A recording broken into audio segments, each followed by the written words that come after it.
Everybody, I'm Christopher Greene. You're tuning into AMTV Alternative Media Television. So the first Ebola case in the United States has been reported. The first infection, curiously, occurring in Texas, in Dallas. And my first response to that, which I tweeted out, make sure to follow me on Twitter at AMTV Media so you can hear all my current up-to-date breaking news and my very intriguing thoughts. I think that's why you guys tune into me. Not really sure. But my first thought was that, well, isn't this convenient that the first infection is taking place in Texas, a liberty state? You know, it's almost like the Obama administration engineered this disease covertly, as I've discussed for several weeks now, to destroy and take out the entire liberty movement. Now, I also brought up a question several weeks ago, a very prudent and important one. Why would the U.S. still allow plane flights to come in from places like Monrovia, where the president is setting up a military headquarters right now through AFRICOM?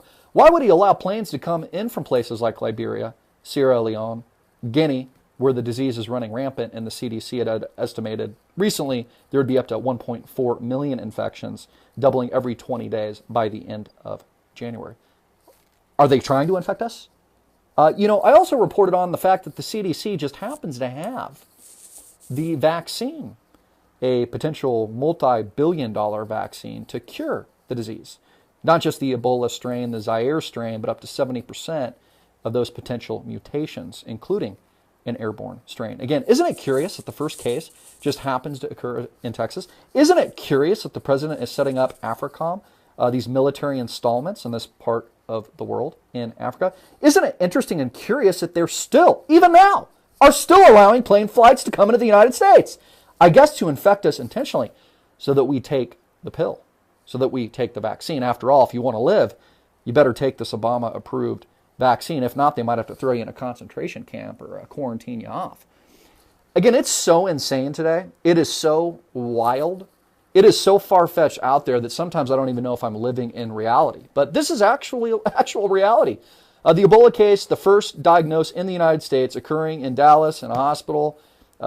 Some infected person flying back, being allowed to fly back to the United States on a plane from Liberia, has now already potentially infected thousands of other people, maybe millions, soon to be millions here in the United States of America. And I can't help but think that this is a part of the Orwellian depopulation plan, you know, what is inscribed in the Georgia Guidestones, what people call conspiracy theory, but just seems to keep on happening, seems to be coming true on a daily basis.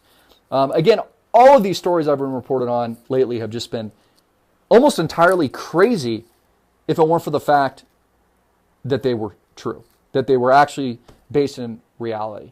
And now I'm looking at major headlines, mainstream media. Of course, I'll be doing a more comprehensive report on this after I've digested all of the facts. But this is absolutely insane. It just goes to show you what a great risk this disease is. My gut instincts tell me this whole thing was engineered, that this is an engineered disease, just like they ran on the front page of a major Liberian newspaper blaming the United States federal government that is supposedly there to help these people, blaming the U.S. and blaming them that they had conspired to engineer this disease to wipe out the African population. Again, we've seen this in history before. I mean, we saw it with the Native Americans. I mean, we gave them casinos.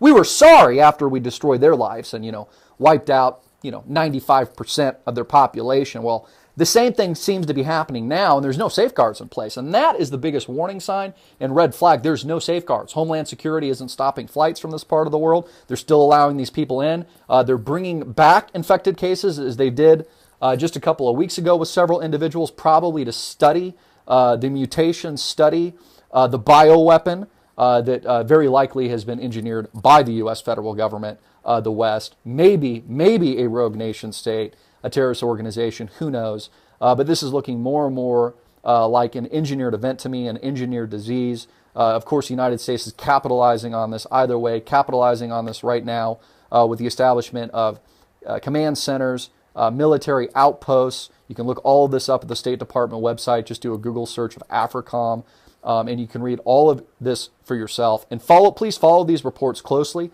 Send any information that I might not have personally myself at this very given moment, any interesting facts that you guys uncover, links that you think I should know about as I'm compiling this story. Again, I'll do a more focused report on this in the very near future. I'm Christopher Greene. Get it out everywhere. Make it viral, hard-hitting it in your face, and click the link below to support our sponsor.